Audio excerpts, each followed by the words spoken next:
E aí eu queria que você me explicasse isso. Por exemplo, Davi e Golias realmente existiu?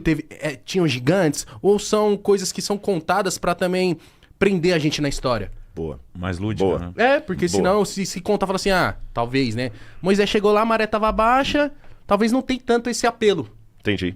Eu vou responder isso em 3 níveis, só que antes eu quero me desculpar com o público e aproveitar a deixa, que eu esqueci, eu ia trazer para vocês, mas tá a promessa aqui no ar, a galera toda tá ouvindo, tá vendo. Já tá eu vou dando mandar pelo desculpinha. correio, eu escrevi um livro que o título é O Ceticismo da Fé. Porque às vezes é preciso Esse livro é duvidar para ótimo. crer. Uhum. E eu vou mandar para vocês aqui. Só para você entender como é que eu fico à vontade com perguntas, tá bom? Agora, sua pergunta é proposital. Eu vou até potencializá-la mais. Há histórias muito estranhas na Bíblia. Uma virgem que deu à luz a um menino, um Jesus que andou sobre as águas, que... Multiplicou pães. Parece história do X-Men, Sim. né? Ou misturado com DC Comics, alguma coisa assim. Mas vamos lá, nós temos 3 maneiras de responder isso. Letra A, considerar que tudo é um mito mesmo, como você falou. E há acadêmicos que falam que tudo é um mito. Por exemplo, você tem a escola alemã, que tinha um camarada chamado Rudolf Bultmann, que era um dos expoentes, como outros também, Raimaros, que diziam que Jesus era apenas um mito. E eles faziam a diferença entre o Jesus histórico e o Cristo da fé. O Jesus histórico foi um cara como outro qualquer, o Cristo da fé que foi esse Cristo mitologizado que criaram. Então tem essa abordagem. A segunda abordagem que tem é aquela, por exemplo, de um homem chamado também alemão, por coincidência, chamado Werner Keller, que escreveu E a Bíblia Tinha Razão. Onde ele fala, não, os milagres aconteceram, mas foi isso. O Mar Vermelho tem uma época que a água fica mais baixa mesmo, eles passaram por ali e tal, e o camarada deu um enfeite, né? Como se eu contasse assim, na hora que eu tava vindo pra cá, rapaz, um cara ia me assaltar, mas na hora... Não aconteceu isso, eu tô... Não, né? claro. Na hora que iria me assaltar, passou uma moto correndo e ele correu. Foi isso que aconteceu. Aí um anjo de Deus veio, segurou o cara. Então tem essa segunda interpretação. E tem a terceira, que é a que vê uma historicidade no relato. Eu sou da terceira linha, que eu vejo uma historicidade no relato por várias questões. Letra A. Quando você compara analiticamente o texto da Bíblia com o texto da mitologia do passado, as técnicas não são as mesmas. Porque é É um estilo literário diferente. palavreado que já não se usa Exato. hoje. Mesmo para a época. Sim. Porque na época tinha mito. Você tinha as fábulas de Esopo, você tinha a mitologia de Homero, a Hesíodo, que contava as mitologias gregas. E o jeito, também tem as mitologias mesopotâmicas. O modo como a Bíblia está escrito definitivamente não é uma característica de mito. Eu vou dar um exemplo para a galera entender. Lembra do Jô Soares? Lembro. Eu fui 3 vezes ao Jô Soares. Que legal, cara. 3 vezes na época. O Jô Soares não é um podcast. Não. Aí se no futuro alguém falar, não, o Jô Soares era um podcast. Alguém que conhece vai falar, não era porque era uma entrevista, o podcast também era. Mas o podcast tem essas e essas e essas características que o Jô Soares não tem. O Jô Soares tinha pauta, podcast não tem pauta. O Jô Soares era controlado o tempo, podcast não é, tinha edição. Então você sabe diferenciar um podcast de um talk show. Porque eu vivi essa época. Que você viu essa época. Tá. Hoje, eu como arqueólogo, fazendo uma análise da literatura do passado, eu digo, literatura de mitologia tem características que a Bíblia não tem. Tá. Olhando pra cá parece a mesma coisa, igual alguém do futuro, é tudo entrevista. Não é, tem diferença. Então essa sua terceira linhagem, você acredita que aconteceu o quê? Vou colocar do Êxodo, por exemplo. Alguma coisa realmente fantástica aconteceu. Eu não acredito na ideia que a água baixinha...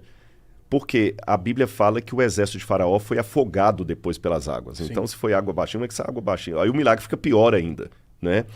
Então, o que acontece? Quando eu saio da Bíblia e vou para a cultura egípcia e eu encontro alguma coisa, encontro. Vou dar alguns exemplos para vocês.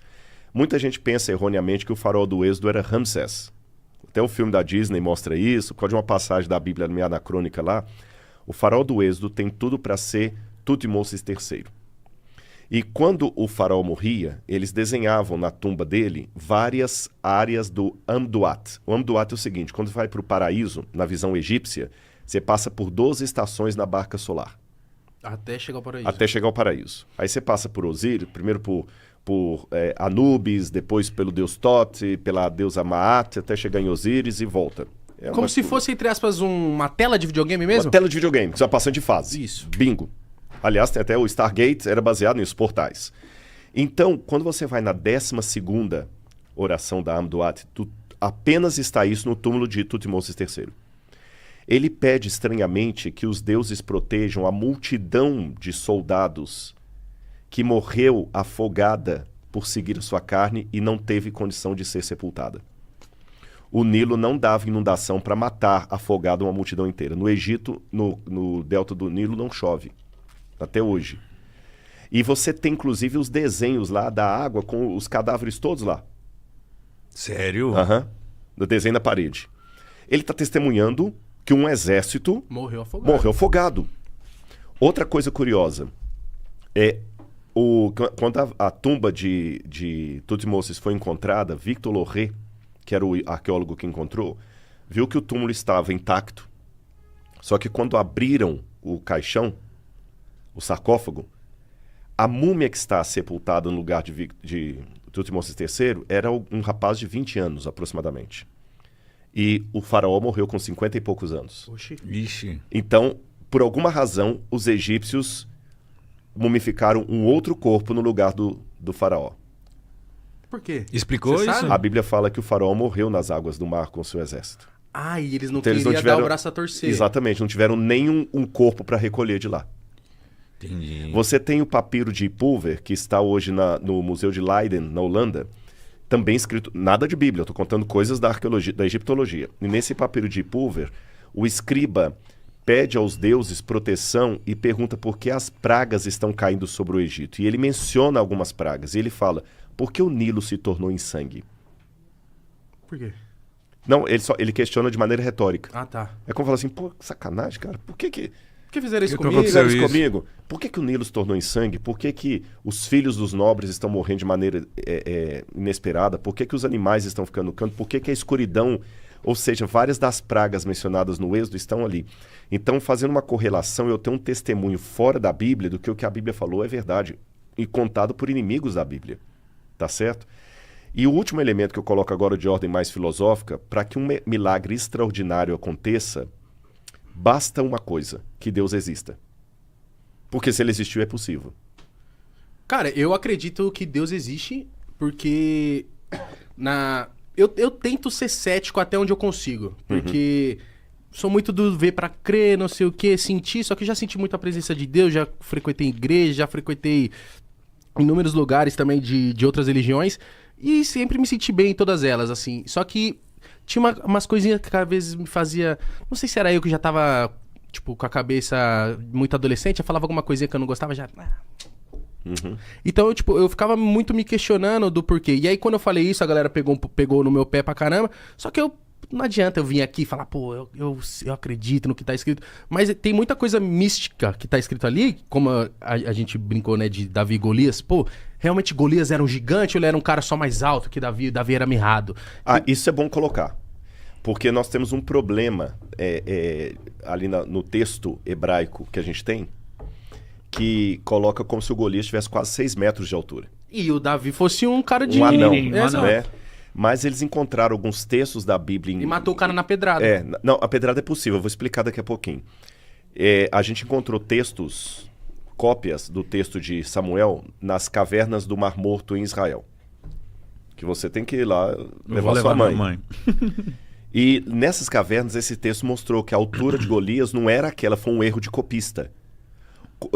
Golias era um cara de 2,10 metros, mais ou menos, 2,20 metros. Algo que hoje você vê um jogador de basquete. Sim. Tá certo? Mas na época já era absurdo. Já era alto, porque a estatura média, pelo que a gente vê dos esqueletos encontrados, era 1,60 m. O povo era baixinho. Então ele... Os romanos também eram baixinhos. 1,60 m era a média. É lógico que tinha gente mais... Eu falo média, né? 1,63 m, para ser mais preciso.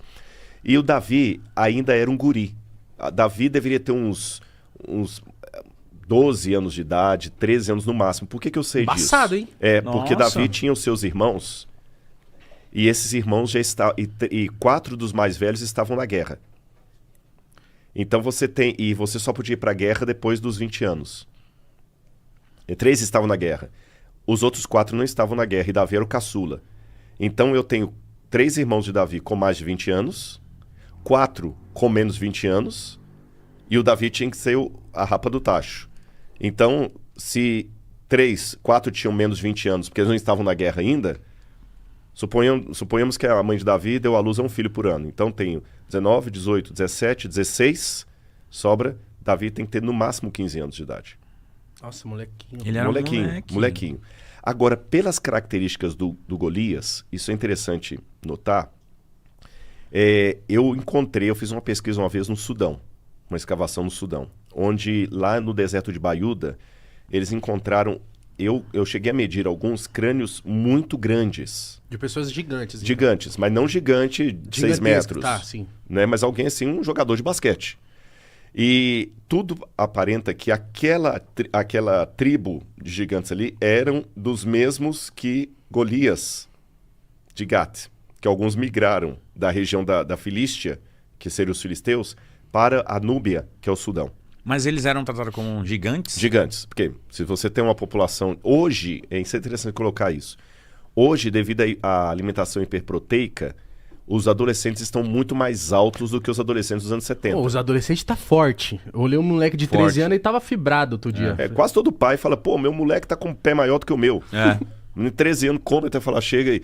Porque come muita carne, muita alimentação proteica. Então, se você pegar um adolescente hoje de 13 anos, o menino já tá com 1,80 m quase. Verdade. Nos anos 70, isso era raro.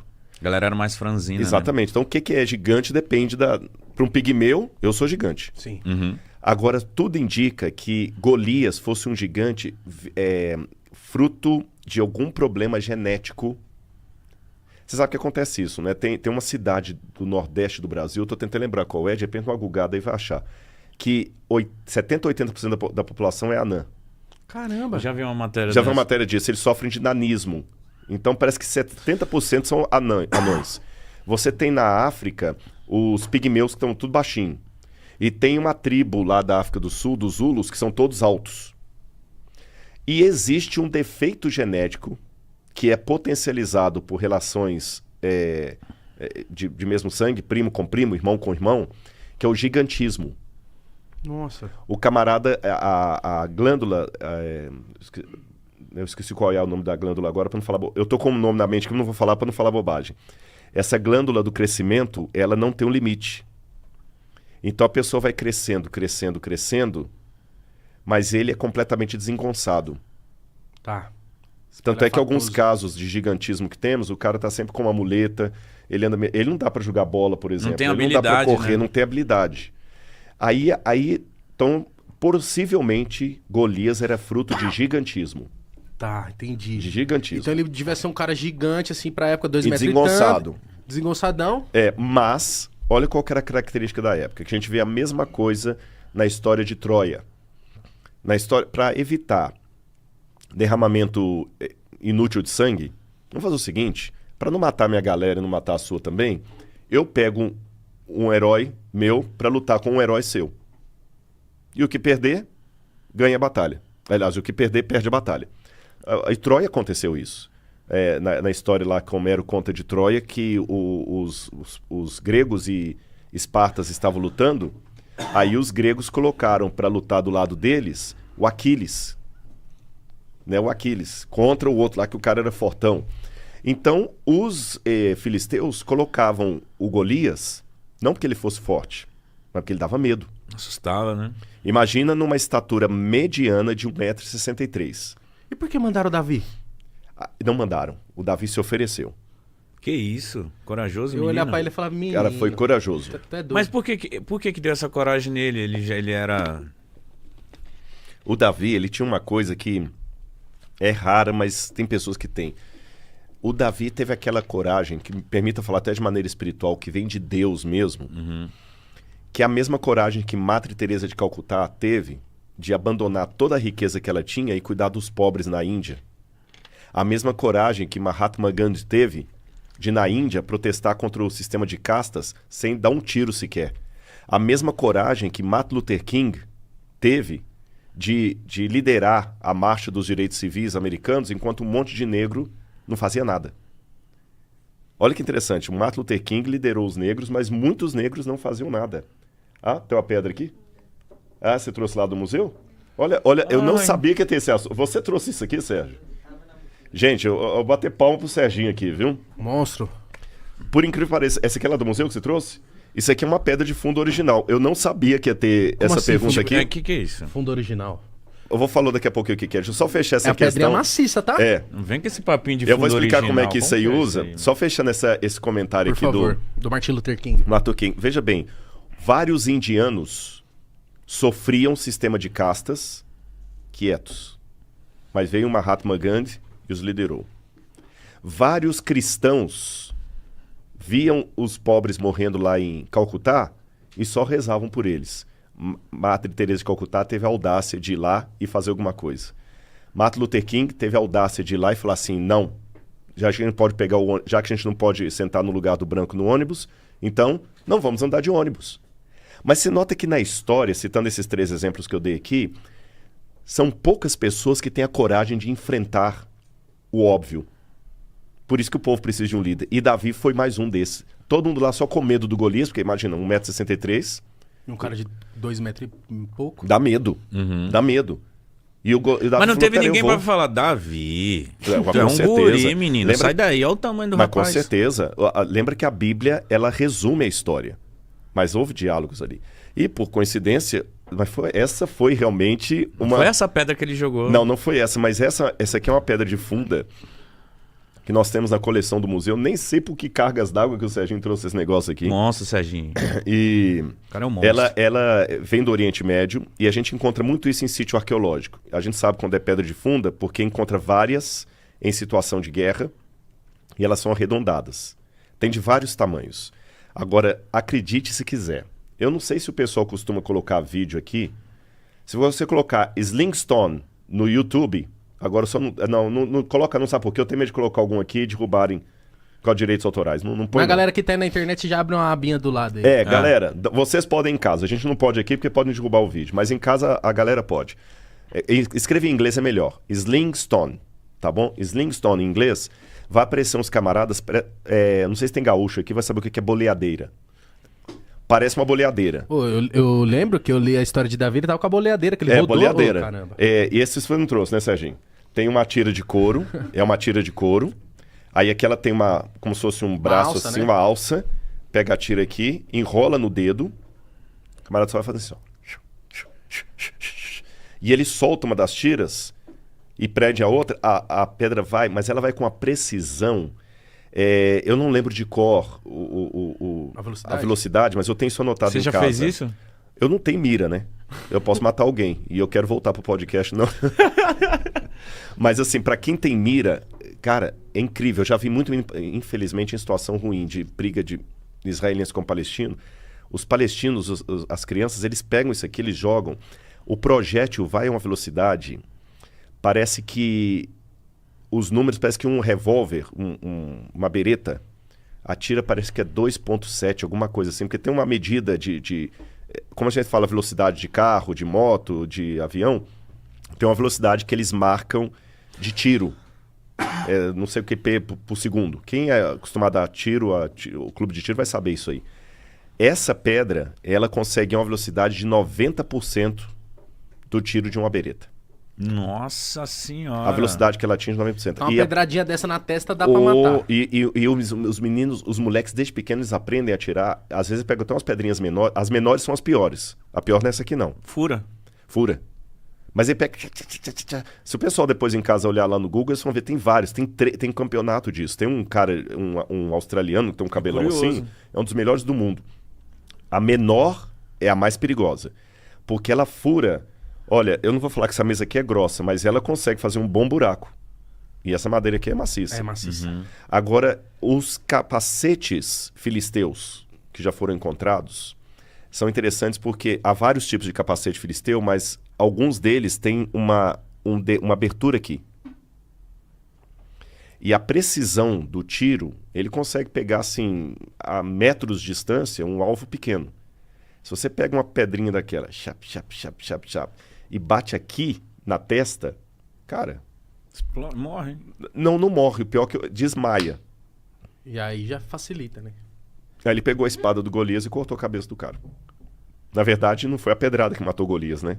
O Golias caiu. Então imagina, um cara meio desengonçado, com Homicídio gigantismo. triplamente qualificado. É, triplamente qualificado. Não, mas Davi era menor de idade. Então, só a Fundação Não é Cara. Então, como que foi isso? Ele tacou a pedra, ele caiu, ele... Tacou, a pedra bate aqui na testa do Golias, o Golias desmaia, o Davi já corre, pega a espada do cara e corta a cabeça dele. Rodrigo, antes da gente fazer mais detalhe, só um perguntas... detalhe aqui. Por O favor. Davi pegou 5 pedrinhas no riacho. 5 pedrinhos no Vale do Elá. E lá tem o riacho até hoje. Ele riacho é sazonal. Por que ele pegou 5? O pessoal pensa, porque ele se errasse na primeira, acertava na segunda. Não. A Bíblia fala que Golias tinha 4 irmãos guerreiros. Então Davi foi tão audacioso que ele pegou 5 pedrinhas, porque falou assim, eu vou matar um e vou atrás do resto da família. Que isso, ele é monstro. Monstro.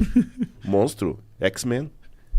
Ó, antes da gente... Isso foi muito legal saber, de verdade. Porque às vezes são perguntas que ficam na nossa cabeça de adolescente, de criança, porque você tá lendo a Bíblia, é um livro muito complexo, de palavras difíceis. Então, tipo, você vai dar na mão de uma criança, de um adolescente, ele vai ficar, talvez, Vai achar meio chato. perdido, Perdido. Não, até pra criança é complicado, né? Pra pessoa falar assim, e o gigante caiu, o Davi cortou a cabeça. Tem histórias da Bíblia que não dá pra contar pra criança. Mas isso não é contra a Bíblia. A Bíblia é um livro que conta de tudo, né?